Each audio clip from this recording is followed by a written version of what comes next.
Bonjour à tous. Dans la capsule d'aujourd'hui, on va discuter de l'entreprise individuelle versus la société par action. Et on va vraiment aborder quelles sont les différences majeures entre les deux et comment faire le bon choix pour votre entreprise. C'est une question qui revient jour après jour au cabinet et dans la capsule d'aujourd'hui, on va regarder les distinctions claires pour vous permettre de prendre une bonne décision pour votre entreprise. Donc pour débuter, on va regarder la différence entre travailleur autonome, qui est l'entreprise individuelle. Donc pour les besoins de la cause, on va l'appeler TA et la société par action qu'on va appeler SPA. Donc, si on veut comprendre les différences principales entre les deux, c'est que le travailleur autonome est responsable de son entreprise individuelle. Donc, l'entreprise individuelle, c'est lui. La société par action, c'est une entité qui est séparée de l'individu. Donc, on crée une entité juridique qui a sa propre personnalité, qui a ses propres engagements, dont on est le propriétaire. On peut tout de suite voir que ce qui vient avec le statut de travailleur autonome, c'est oui, une certaine simplicité parce qu'on peut l'enregistrer, l'immatriculer très rapidement, quelle que soit la profession dans laquelle on réside, et on peut rapidement lancer ses activités, puis avoir un numéro d'entreprise, s'inscrire au numéro de taxe. Alors qu'au niveau de l'incorporation, ça sous-entend qu'on crée une entité potentiellement plus de délais, ça vient aussi avec plus de coûts, et on vient avoir plus de responsabilités. On va voir dans quelles circonstances est-ce qu'on devrait opter pour l'un ou pour l'autre. Donc, on va commencer par regarder les avantages par rapport au statut de travailleur autonome. Donc, tout d'abord, comme je le mentionnais, c'est simple à mettre sur pied.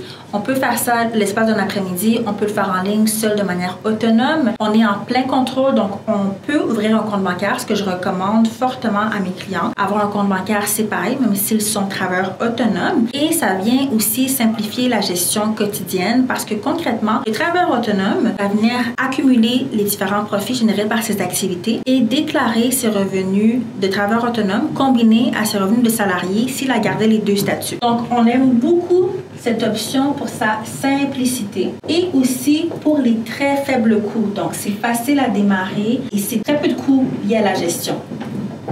Donc, on va mettre très peu de frais liés à la gestion d'une telle entité parce que finalement, on continue comme d'habitude. Une fois par année, on produit notre déclaration de revenus en avril pour être en mesure de déclarer le tout. Et les travailleurs autonomes, lorsqu'on a ce statut, ont jusqu'au 15 juin pour le faire. Donc, à ce niveau-là, la vie continue de manière assez simple et ça nous permet de limiter les dépenses pour démarrer. Donc, si on est dans une situation où il y a une certaine incertitude par rapport aux revenus qu'on va générer, on se lance, c'est encore nouveau, on teste le marché, on ne sait pas combien de contrats est-ce qu'on aura, on peut définitivement opter pour le statut de travailleur autonome parce qu'il nous permet de rapidement aller sur le terrain pour valider et choisir de s'incorporer au moment opportun. Ce qu'il faut garder en tête en termes de désavantages, c'est que au niveau de ce statut, on a l'entière responsabilité. Donc ici, on est dans une situation de responsabilité qui est illimité, contrairement à la société par action qu'on va voir tout à l'heure.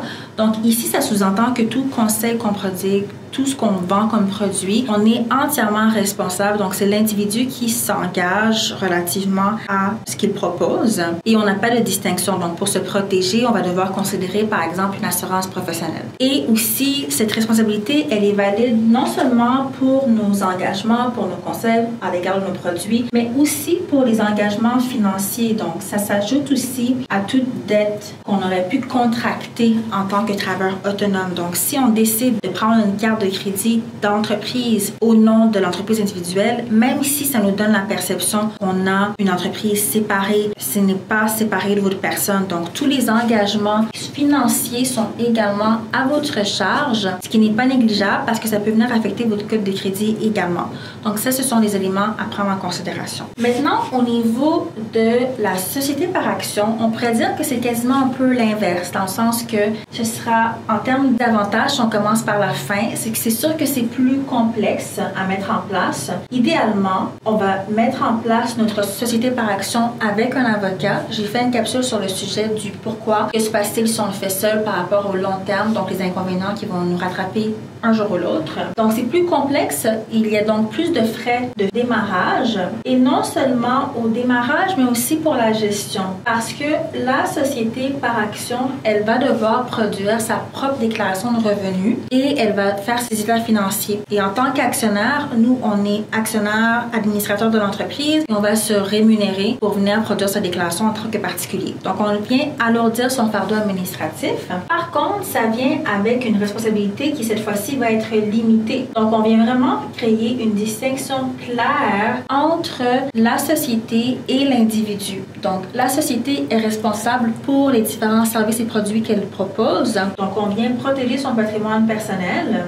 Il est vraiment à l'abri. Donc, si on a des inquiétudes, si on est dans une industrie qui est plus risquée, comme la construction, où on vend des produits qui peuvent être considérés comme dangereux, on vient faire une distinction très claire qui vient faire en sorte que notre patrimoine va être à l'abri. Donc, à ce niveau-là, on est vraiment beaucoup plus tranquille. En plus d'avoir l'option de quand même souscrire à une assurance pour être en mesure d'éviter d'utiliser toutes les liquidités de la société en cas de pépin. En quoi est-ce que c'est différent entre les deux entités? Parce qu'une fois qu'on a couvert le volet risque, si on sait qu'on a une activité qui n'est pas risquée, on peut vouloir commencer par le statut de travailleur autonome. Mais maintenant, parlons de la fiscalité. Comment est-ce qu'elle nous impacte selon la forme juridique? C'est totalement différent. Lorsqu'on est travailleur autonome, je l'ai mentionné, nos revenus de travailleur autonome vont venir s'ajouter à toute autre forme de revenu. Donc, si on est investisseur immobilier, si on a un emploi en même temps, on va devoir venir combiner l'ensemble de ces revenus ensemble, ce qui va faire en sorte que notre taux d'imposition qui est progressif va venir s'augmenter au fur et à mesure. Donc, on peut se retrouver avec de l'impôt à payer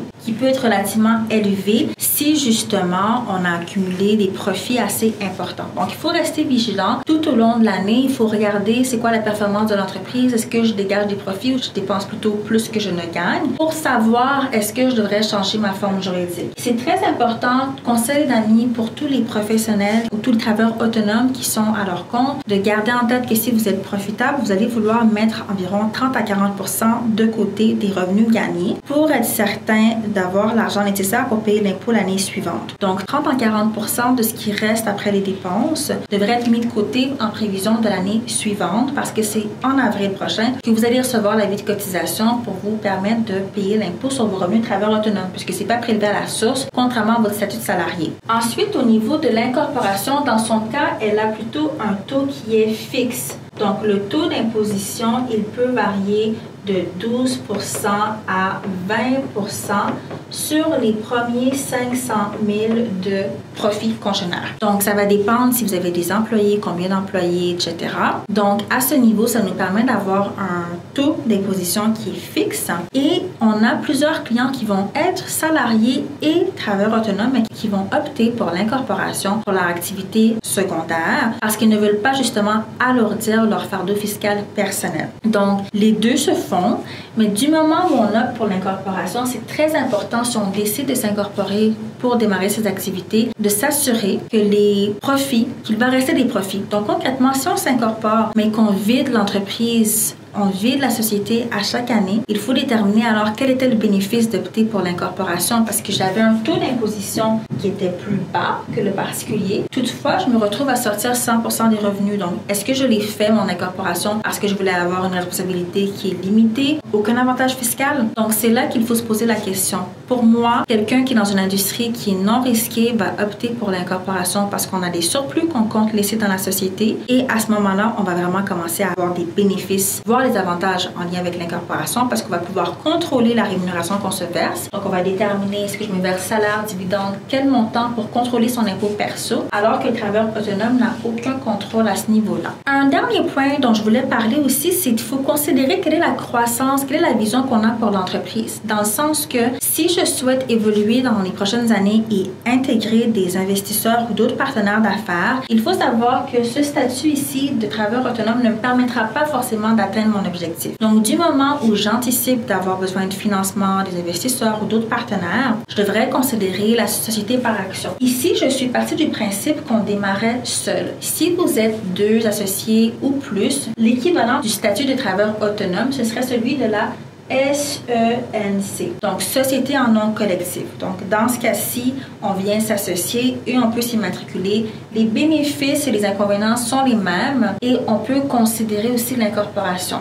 Mais du moment où on veut octroyer des parts à des investisseurs ou d'autres actionnaires vraiment sous forme de gens qui vont contribuer financièrement en contrepartie pour les attentes de rendement, on va avoir besoin d'opter pour l'incorporation. Donc, il est très fréquent que des clients vont opter pour l'incorporation au jour 1 parce qu'ils ont besoin de financement qui requiert d'avoir la forme juridique de l'incorporation. Donc, j'espère que cette capsule vous aura permis de voir les pour et les contre, quels sont les éléments à prendre en considération et à quel moment faire cette transition. N'hésitez pas à liker, commenter ou nous contacter pour toute question. Merci d'avoir regardé la vidéo et on se revoit la prochaine fois.